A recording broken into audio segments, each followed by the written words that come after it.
हरिओम, ओम आनंदमय, ओम शांतिमय, ओम ज्ञानमय। आप सभी दर्शकों का हमारे चैनल पर स्वागत है। आज हम लोग बीएड थर्ड सेमेस्टर के अंतर्गत पाठ्य सहगामी क्रियाओं के उद्देश्य या पाठ्य सहगामी क्रियाओं से होने वाले लाभ के विषय में अध्ययन हम लोग करेंगे। पाठ्य सहगामी क्रिया क्या है?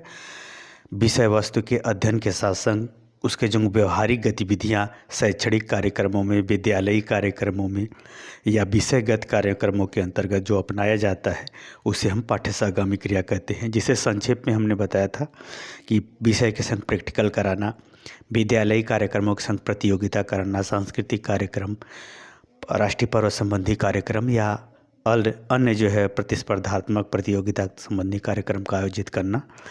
उसी तरह से साहित्य के अंतर्गत अगर देखा जाता है वाद विवाद, लेख, संवाद इत्यादि सब कार्यक्रम अपनाए जाते हैं पाठ्य सहगामी क्रियाओं के अंतर्गत। तो ये जो पाठ्य सहगामी क्रियाएं हैं इसे क्यों आयोजित किया जाता है, इससे क्या लाभ मिलता है, इसका क्या उद्देश्य होता है, उसके विषय में हम लोग डिटेल में देखते हैं। अगर हम पाठ्य सहगामी क्रियाओं की बात करें तो पहला है अनुशासन और आत्मानुशासन, यानी छात्रों के अंदर अनुशासन विकसित करने के लिए। जैसे आप खेल करा रहे हैं तो खेल के नियमों का जब सब लोग पालन करते हैं तब वह खेल संभव है। खेल का नियम टूटेगा तो खेल नहीं होगा, ऐसा पाया जाता है। या वहाँ का वो जो है धीरे धीरे प्रभाव खत्म हो जाता है। अर्थात कहने का मतलब ये है जैसे खेल है, खेल में दोनों पक्ष नियम का पालन करता है, तो बालकों में अनुशासन की भावना जगाने के लिए, अपने व्यवहार में नियमों को लाने के लिए अनुशासन पाठ्य सहगामी क्रियाओं के माध्यम से आराम से सिखाया जा सकता है। क्योंकि शैक्षणिक कार्यक्रमों के अंतर्गत विद्यालयी स्तर पर प्रतियोगिता, खेल कूद प्रतियोगिता भी होती रहती है।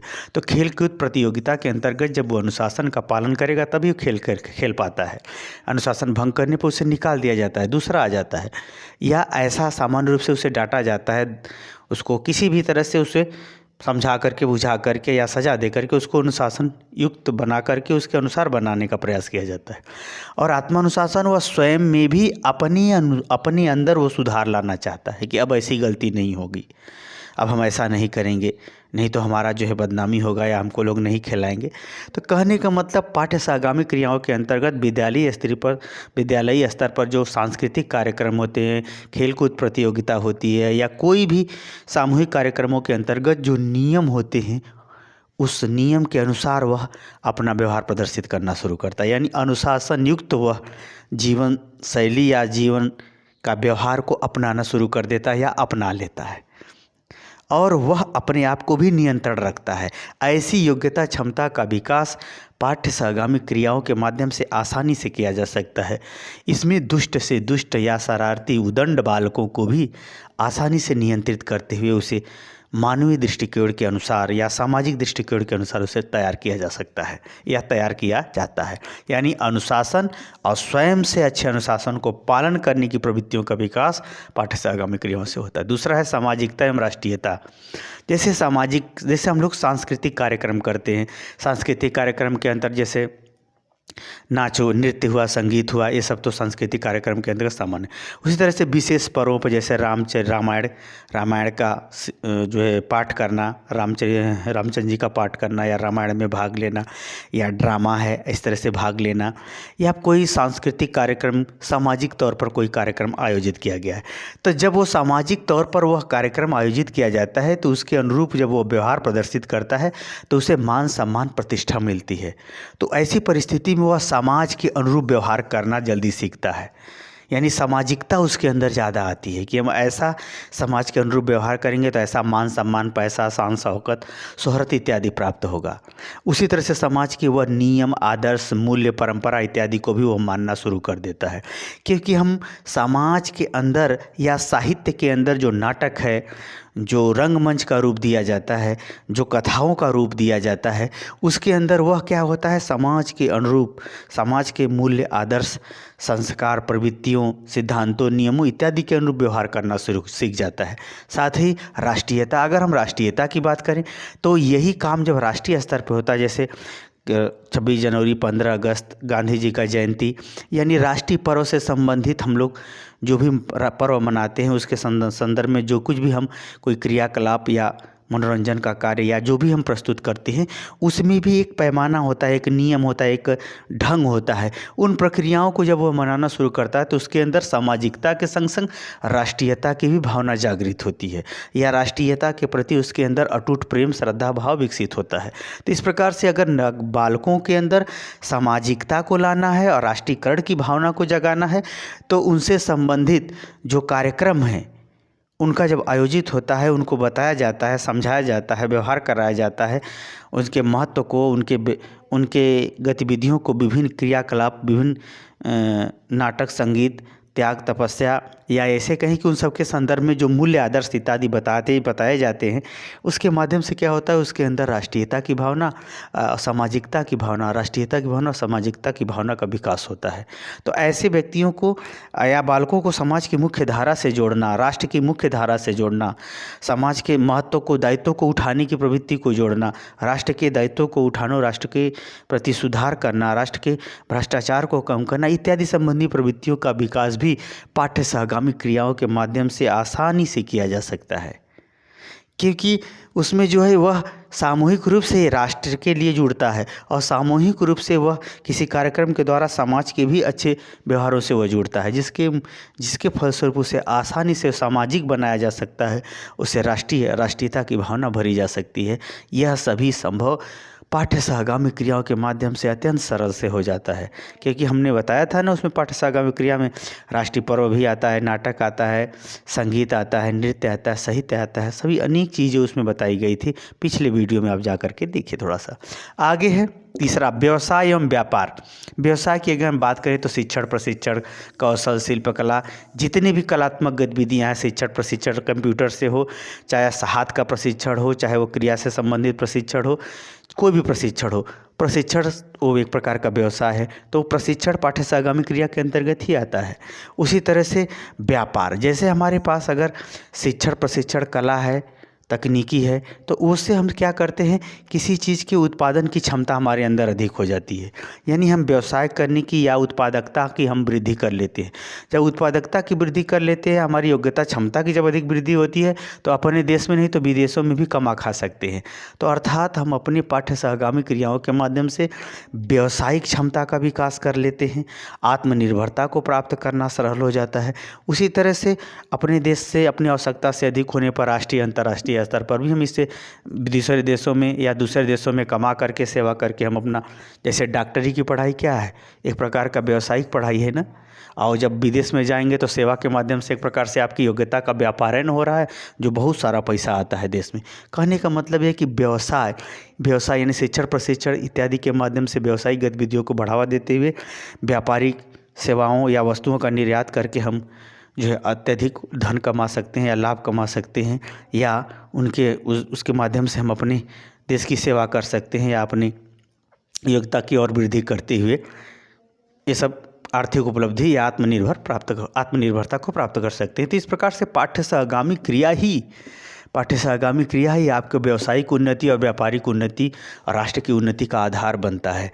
तो इतना बड़ा महत्व। अगला है, चौथा है व्यक्तिगत एवं सामूहिक सद्भावना। याद रखिए, जब कोई सामूहिक क्रियाकलाप, खेल इत्यादि प्रयोगात्मक कार्य या शिक्षण प्रशिक्षण संबंधी कार्य किए जाते हैं तो उसमें एक व्यक्तिगत और सामूहिक, यानी व्यक्तिगत रूप से और सामूहिक रूप से जब सद्भावना होगी, छल कपट आप छोड़ेंगे, एकदम भावना से भावना मिलेगी, तभी आप उस प्रक्रिया में आगे तेज़ी से बढ़ेंगे, तभी आप उस कार्य को आसानी से कर सकते हैं। तो जहाँ पर नफ़रत होती है वहाँ अलगाव बिखराव होता है, लेकिन पाठ्य सहगामी क्रिया सबको जोड़ती है, कार्य के माध्यम से जोड़ती है, मंडली के माध्यम से जोड़ती है, टीम के माध्यम से जोड़ती है, परफॉर्मेंस के माध्यम से जोड़ती है।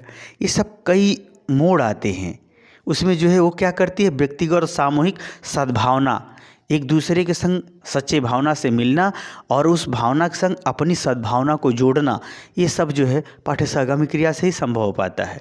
तो सद्भावना, सबके प्रति अच्छा सोचना, अच्छा व्यवहार करना, किसी के प्रति छल कपट न करना, सद्भावना पूरे मन के साथ प्रयास करना इत्यादि जो है व्यक्तिगत और सामूहिक रूप से पाठ्य सहगामी क्रियाओं से ही निर्भर है। आप जानते ही जो जैसा सोचता है वैसा बनता है। अगर सामूहिक और व्यक्तिगत, सामाजिक और व्यक्तिगत सद्भावना है तो निश्चित रूप से आपका व्यक्तिगत भी विकास होगा, सामाजिक भी विकास होगा, क्योंकि जो जैसा सोचता है वैसा ही करता है, वैसा ही पाता है, वैसा ही बनता है। तो इस प्रक्रिया। अगला है पांचवा, अभिरुचि एवं अभिवृत्ति। ये बहुत महत्वपूर्ण है। यानी पाठ्य सहगामी क्रियाओं के माध्यम से ऐसा थोड़ी नहीं कि आपके पास सिर्फ बुद्धि है तभी आप जीवन यापन कर सकते हैं। बुद्धि थोड़ा कम भी है अगर अन्य कला कौशल जैसे कुश्ती है, फाइटिंग है, और जो है खेल है, बैट। अब जैसे सचिन तेंदुलकर तो पढ़ने में बहुत कमज़ोर थे, बैट चलाने में महारत थे। तो कहने का मतलब आपके पास जो भी आपके पर्सनालिटी, आपके जीवन में, आपके व्यक्तित्व में जो विशेष चीज़ है उसको उभरने में और उसमें रुचि उत्पन्न करने में पाठ्य सहगामी क्रिया एकदम जान फूंक देती है। पाठ्य सहगामी क्रिया ऐसी है कि जो अधिगमकर्ता के जीवन में रुचि के अनुरूप व्यक्तित्व को बढ़ने का अवसर प्रदान करती है। अर्थात वो जो अवसर प्रदान करती है उसमें रुचि सहजता से उत्पन्न हो जाती है, लगाव सहजता से उत्पन्न हो जाता है, उसमें उसका सहजता से उसको बढ़ने की प्रवृत्ति मिल जाती है। जैसे शतरंज है, अब जो बालक को शतरंज खेलने का अवसर ही नहीं मिला हो उसे आप क्या कहेंगे कि वो शतरंज में बहुत कमज़ोर है या बहुत पिछड़ा हुआ है? ऐसा नहीं। आज अनेक प्रकार के खेल हैं। तो पाठ्य सहगामी क्रियाओं के माध्यम से उसको अपनी अभिरुचि के अनुसार बढ़ने का या उस तरफ प्रयास करने का अवसर मिलता है। जैसे ही उसको अभिरुचि समझ में जहाँ भी वह सफल होता है, जिस क्रिया में वह सफल होता है पाठ्य सहगामी क्रिया के अंतर्गत, उसमें उसकी अभिवृत्ति, उसकी एक प्रकार की टेंडेंसी बनना सहज हो जाती है, जिसमें वह विशिष्टता हासिल करके आगे बढ़ जाता है। जैसे कोई टेबल टेनिस में महारत है तो कोई बैडमिंटन में, तो कोई क्रिकेट में, तो कोई जो है कबड्डी में, तो कोई फुटबॉल में, तो कोई वॉलीबॉल में।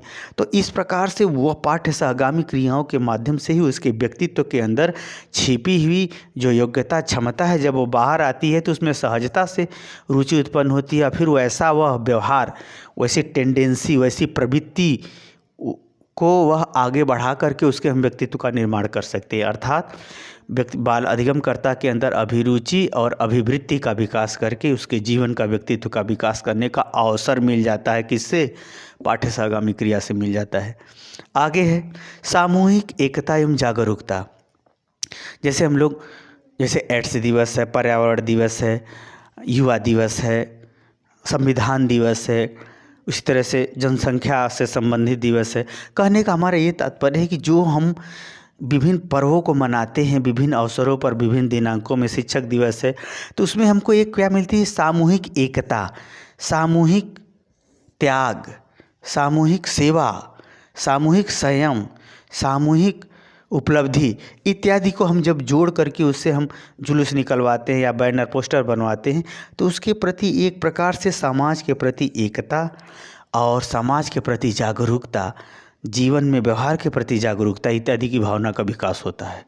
वह सतर्क हो जाएगा, सचेत हो जाएगा कि ऐसा नहीं करना चाहिए। उसके लाभ, हानि, गुण, दोष, उत्थान, पतन इत्यादि को समझने लगेगा, उसके महत्व को समझने लगता है। तो ये सब कब संभव होता है? जब पाठ्य सहगामी क्रियाएं आयोजित की जाएंगी तब। यानी वह सामूहिक एकता और सामूहिक जागरूकता भी उसके अंदर आना शुरू होती है और इस प्रकार से वो समाज से जुड़ता जाता है और समाज के अनुरूप, देश के अनुरूप, मानवीय मूल्यों के अनुरूप, संविधान के अनुरूप, अपने अधिकार और दायित्वों के अनुरूप वह इतना जानकार, इतना सचेष्ट होता जाता है कि वह अपने योगदान को, अपने प्रयास को सही दिशा देते हुए आत्मनिर्भरता के साथ अपने व्यक्तित्व का निर्माण करने में जुट जाता है। ये सब कब संभव होता है?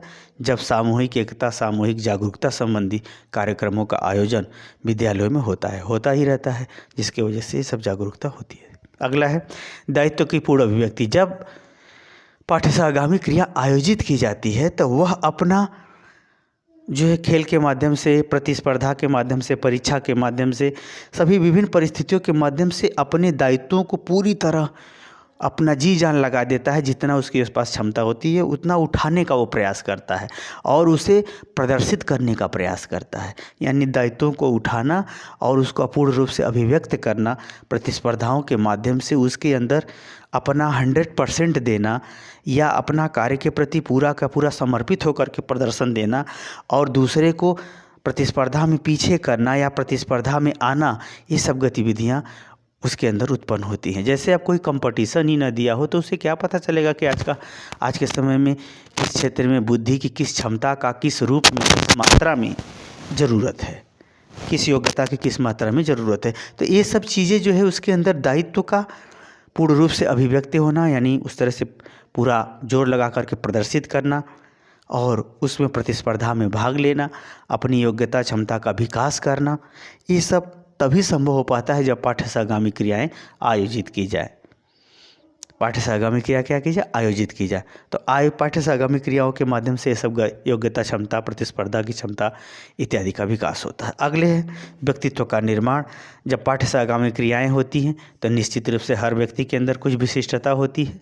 उस विशिष्टता के आधार पर वह अपने व्यक्तित्व को निर्माण करता है। जैसे कोई गाने में अच्छा है तो कोई नाचने में अच्छा है, कोई पढ़ने में अच्छा है तो कोई सिखाने में अच्छा है, कोई प्रशिक्षण में अच्छा है तो कोई बोलने में अच्छा है। तो सबको अपनी अपनी योग्यता क्षमता का पहचानने का और योग्यता क्षमता के विकास करने का दिशा दशा, ये सब पाठ्यसहगामी क्रियाओं के विभिन्न कार्यक्रमों के अंतर्गत समझ में आ जाता है, जिसके आधार पर उसके व्यक्तित्व का निर्माण कर दिया जा सकता है। जैसे कोई लड़का को अंग्रेजी नहीं मत आए, हिंदी में गाना गाता हो, हिंदी में कविता लिखता हो, तो वही आप बताए थे ना, साहित्य के अंदर पाठ्यक्रमों में रचना आता है, गद्य पाठ आता है, कई चीज़ें उसमें बताए थे पाठ्यसहगामी क्रिया में। तो इसी तरह से उसके व्यक्तित्व के निर्माण के लिए पाठ्यसहगामी क्रिया कई रूपों में, कई तरह से, कई परिस्थितियों में अवसर देता है, जिससे उसके व्यक्तित्व का निर्माण करना या उसके व्यक्तित्व को विकास करने का सरलता से अवसर मिल जाता है। ये तभी संभव होता है जब पाठ्यसहगामी क्रिया आयोजित की जाए तब। जिस विद्यालय में जितना ही पाठ्यसहगामी क्रियाएं कम है वह विद्यालय उतना ही पीछे है। जिस विद्यालय में जितनी ही पाठ्यसहगामी क्रिया अधिक है वह विद्यालय उतना ही आगे है, क्योंकि विकास का मार्ग कभी बुद्धि से विशेष क्षेत्रों में खुलता है तो कभी सामान्य क्रियाओं में मेहनत, प्रयास, प्रशिक्षण इत्यादि से खुलता है। तो ऐसा नहीं कि सिर्फ बुद्धि ही जीवन यापन का साधन है। अगर बुद्धि ही जीवन यापन का सिर्फ साधन होती तो मूर्ख लोग तो मर ही जाते, ऐसा नहीं है। आगे चलते हैं मुद्रा का निर्माण। जैसे आप व्यायाम करते हैं, योगा करते हैं, तो उससे हमारे शरीर का जो आकार है, चलने का ढंग, उठने बैठने का ढंग, शरीर के कंधों का ढंग, रीढ़ की हड्डियों का आकार, ये सब स्वस्थ रूप लेता है, जिसके कारण से हमारा मुद्रा, हमारा चेहरा, हमारा शारीरिक हाव भाव, क्रियाकलाप, कौशल, शैली सुंदर बन जाती है। तो ये जो पाठ्यसहगामी क्रियाओं के अंतर्गत जो व्यायाम है, प्राणायाम है, दौड़ है, समझ में आया, ऊंची कूद है, ये सब चीज़ें ऐसी हैं कि जो आपके शरीर के जो हड्डियों का जो ढांचा है उसको सुडौल, सुंदर, स्वस्थ, सही दिशा में सही आकार देती हैं, जिसके कारण से हमारी शारीरिक मुद्रा सुंदर हो जाती है, अच्छी हो जाती है। ऐसा नहीं कि नाक बदल जाएगा, नाक नहीं बदलेगा, बस इस हड्डियों का ढंग स्वस्थ होगा, विकृत नहीं होगा, अंग टेढ़े मेढ़े नहीं होंगे, स्वस्थ होंगे। तो ये सब व्यायाम के माध्यम से होता है। इसीलिए ऐसे जो महत्वपूर्ण रहें उनको मैं संक्षेप में करके, काफ़ी सॉलिड में करके मैंने पढ़ाया। वैसे अगर आप इसको एक्सप्लेन में ही अगर छोटे छोटे करके बनाएंगे तो ढेर सारा बन जाएगा। तो इस तरह से आप समझ गए होंगे पाठ्यसहगामी क्रिया कितना महत्वपूर्ण होती है। समझ गए तो कमेंट बॉक्स में जरूर बताइए। साथ ही मेरे चैनल को लाइक शेयर सब्सक्राइब कीजिए। हरिओम।